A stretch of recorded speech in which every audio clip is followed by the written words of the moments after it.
চিত্রনায়ক সালমান শাহ হত্যা মামলায় গ্রেপ্তার হয়েছেন খল অভিনেতা ডন। গ্রেপ্তারের পর তিনি দিয়েছেন এমন চাঞ্চল্যকর স্বীকারোক্তি যা আবারও নাড়িয়ে দিয়েছে পুরো দেশকে। সবচেয়ে অবাক করার বিষয় হলো ডন নিজেই স্বীকার করেছেন সালমান শাহর হত্যার সঙ্গে তার সম্পৃক্ততার কথা। তিনি দিয়েছেন সেই ঘটনার লোমহর্ষক বিবরণ। তাহলে দেরি না করে চলুন জেনে আসি সেই স্বীকারোক্তির বিস্তারিত।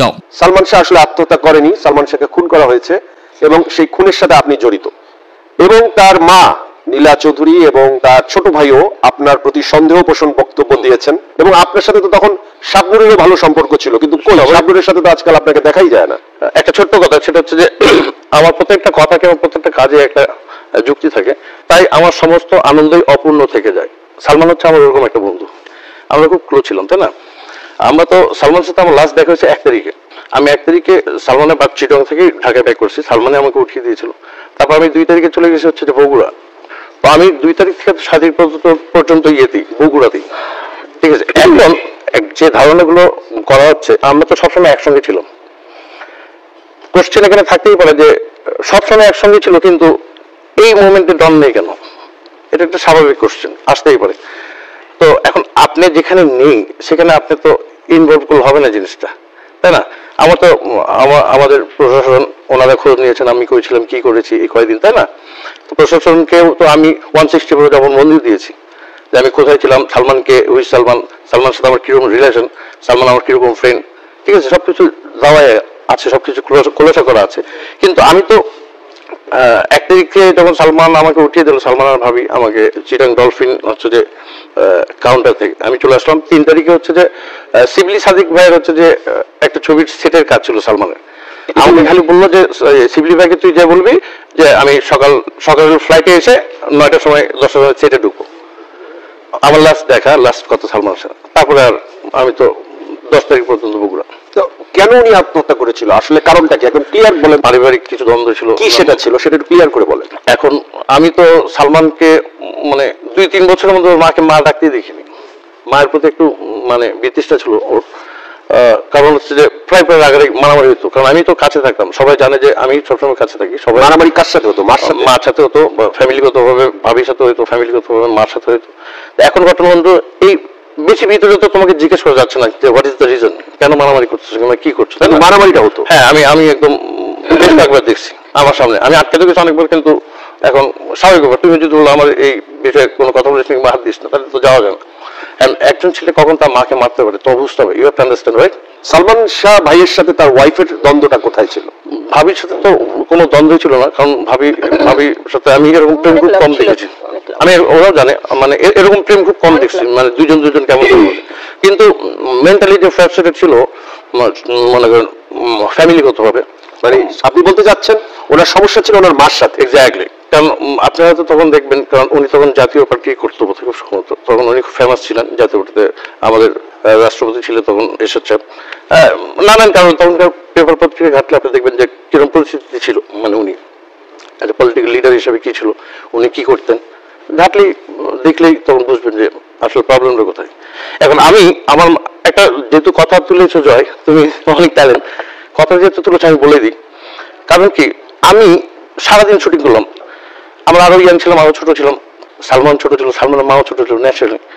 এখন ঘটনা যে আমি আমার মাকে শুটিং এর পর খুঁজতেছি আমার কোথায়, তারপর খুঁজতে হয়তো রাত 2-3টার দিকে যে কোথাও এক জায়গায় পেলাম কোনো অফিসে, মনে করি বিহাল অবস্থা। তখন তো আমার আরো অনেক আগে মরে যাওয়া উচিত, আমি হলে তো আরো আগে মারা যেত।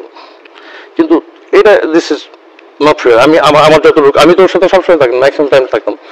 তা আমার কথা হচ্ছে যে আমি কাজ করে শুটিং করে রাত্রেবেলা যেহেতু আমার মাকে খুঁজছি, মা করি মাঝে মিটিং নিয়ে ব্যস্ত আছে কিংবা গসিপ আড্ডা মারতে কোথাও।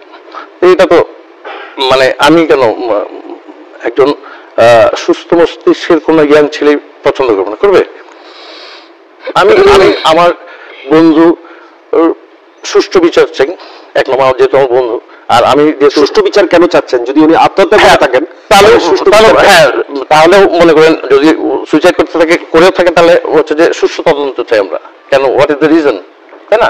আরেকটা কথা হচ্ছে যদি অন্য কোনো ক্রাইম হয় তাহলে এটারও আমরা সুষ্ঠু বিচার চাই। আসুক, ইনভেস্টিগেশন আসুক, সবাই ইনভেস্টিগেট করুক, দেখুক তখন কি প্রবলেম। কারণ আমি তো ছিলাম না, তখন তো আমি বগুড়াতে, তাই না? তারপরে এত বছর তো ছিলাম একসাথে, আমি তো দেখেছি সালমানকে ফ্রম বিগিনিং, ইমন থেকে সালমানের সাথে, তাই না? আমার ফার্স্ট মুভি সালমানের সাথে, আমরা তখন থেকে একসাথে ছিলাম, একসঙ্গেই থাকতাম। আমি ম্যাক্সিমাম টাইম ওর বাসাতে থাকতাম। কিন্তু ঘটনা হচ্ছে যে ওর ফ্যাসিলিটিটাও তো কিছু কিছু ব্যাপার আছে যা কেউ কাউকে বলতে পারে না, কিছু কিছু ভিতরে ব্যাপার থাকে না, হয়তো বলতে চাচ্ছে না, আমি কেন জিজ্ঞেস করবো, তাই না? শাবনূরের সাথে কোনো সম্পর্ক তার ছিল? Salman as a hero, top most famous hero, ওর সাথে সব হিরোইনের কাজ করার জন্য তো উদ্গীব থাকবেই, তাই না? এখন আর শাবনূরের সাথে যে সম্পর্কের কথা বলছো, এটা তো ফিল্ম রিলেটেড, সবার সাথে, সব হিরোর সাথে সব হিরোইনের একটা রিলেশন থাকে। তা নিয়ে কি তার ওয়াইফের কোনো ইনকোয়ারি বা প্রবলেম ছিল বা কোনো সন্দেহ ছিল? এখন তুমি মিডিয়াতে কাজ করো, তুমি জানো, মনে করো আমরা আড্ডা মারছি কিংবা শুটিং করছি, শুটিং এর ফাঁকে আমরা আড্ডা মারি, অনেক শুটিং করছি, এর মধ্যে হয়তো ফিল্মের লোক যাদের জেলাস আছে হয়তো বা শাবনূরের নামে হয়তো বা ভাবিকে বললো যে যে ভাবি সালমান ভাই এমনি এমনি বুঝছো না, আমাদের ফিল্ম যা হয় এরকম হতে পারে, এরকম দেখে আসছি, এগুলো স্ক্যান্ডাল তো থাকবেই একজন সেলিব্রিটি।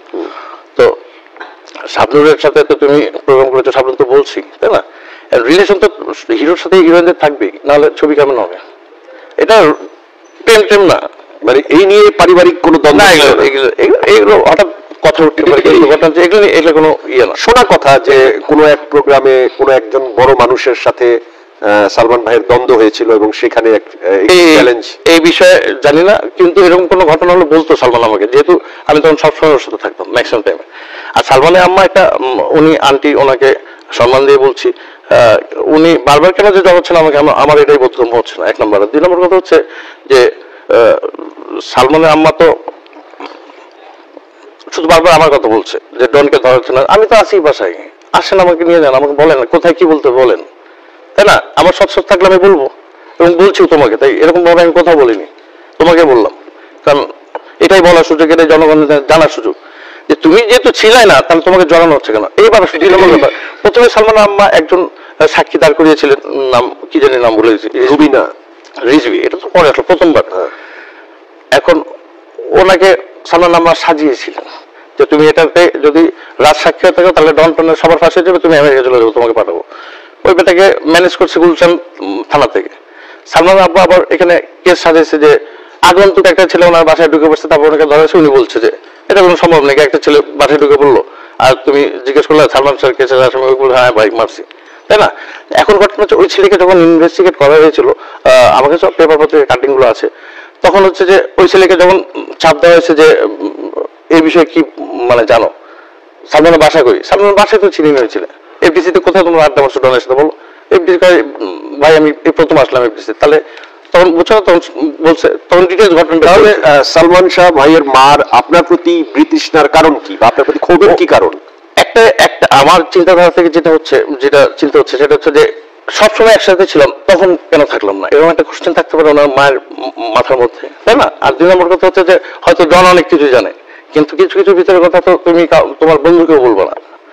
আমি যে কারণগুলো দেখছি সালমানের সাথে, সালমানের বাসায়, সালমান বাসাতে থাকতেই মন চায় না, সালমান একটু পরে শুটিং না থাকলে দোস্ত একটু গাড়ি নিয়ে বেরোবো, আবার গেল তো লং ড্রাইভে। কিন্তু ঘটনা হচ্ছে যে একটা ছেলে এত টপমাস সুপারস্টার থাকা অবস্থায় এই প্রবলেমগুলো কেন ফেস করবে, এত পেইন মাথার মধ্যে নিয়ে? এদিকে হয়তো বা পারিবারিক দ্বন্দ্ব, যেরকম প্রায় সালমানের আম্মা ফোন করে সালমান শাশুড়িকে গালাগালি করতো, কেন জানি না, হয়তো মেন্টালি দিক থেকে মেন্টালি হয়তো আপসেট থাকতো ম্যাক্সিমাম টাইম, এটা রাত্রে বেশি হইতো, তুমি তো বুঝতেই পারছো। আপনি খোলাসা করে বলেন রাত্রে বেশি হতো মানে কি? আমরা শুটিং দিয়ে গেছি যে সালমান আম্মা বললো যে রুচি বললো, এই বললো, আরে কি বলছো তুমি ফোন করছো কেন, এই লাগলো সালমানের সাথে। সালমান আম্মা হয়তো বা নর্মাল অবস্থা কি আপনার অবস্থায় ফোন করতো, ঠিক আছে? নর্মাল অবস্থা বলতে আপনি কি বোঝাচ্ছেন? এখন আমি কি বলবো, মানে মদ্যপ অবস্থায় বোঝাচ্ছেন? হতে পারে এরকম, তখনকার পেপার পত্রিকা